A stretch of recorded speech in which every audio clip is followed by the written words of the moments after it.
fossils and my brother.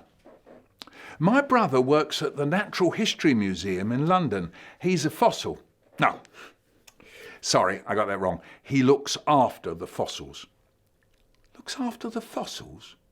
What sort of job is that? I mean, it can't be very hard, can it? I mean, they're just like stones. They don't jump at you like if you're looking after a tiger. Yeah, imagine that. You come down in the morning, there's a tiger, you go up to it and you say, what do you want to eat? And the tiger goes, you! Ah! Well, that would be hard, wouldn't it?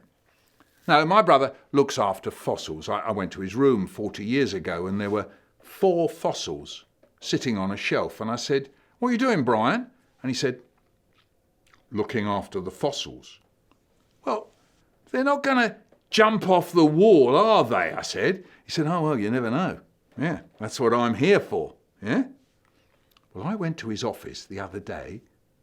The 4 fossils were still there on the shelf. I said, Brian, the fossils are still there. And he said, yeah, that's right. That's because I was here. So now listen, if ever you find a fossil and you don't know what it's called, you can pick it up, say, and you shout at it, Dave, Melanie, and it doesn't answer. You know what you can do?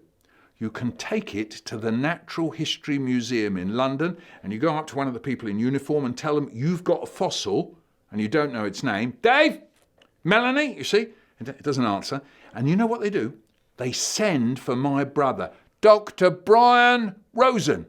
And he lives in a cave underneath the museum. He wears a kind of leopard skin bikini and he's got a great big club. Hoo, hoo, yeah? And he comes up from down below the museum and you'll hear him coming. Hoo, hoof, hoof. And suddenly, boing! The big double doors open. There in front of you, there he is in his leopard skin bikini. And you can go up to him and say, hello, yeah, I've found a fossil and I don't know its name. See, Dave, Melanie, look, see, it doesn't answer. And my brother takes a magnifying glass out of his leopard skin bikini bottom, and it's one of those little ones, you know, and he puts it in his eye, and it makes his eye go all really big. And then he says, he studies it really hard, and he says, no, that's not Dave. No, that's not Melanie. That is an ammonite, or maybe you'll say, that is a belemnite, and you'll be very pleased. And you know, if it's a really, really good one, do you know what he does then? He nicks it off you. Yeah, he does. Because if it's really, really good, it doesn't belong to you. No, it doesn't belong to him. Do you know who it belongs to? The Queen. And do you know, if you go to Buckingham Palace, you'll see that it's stuffed full of old fossils.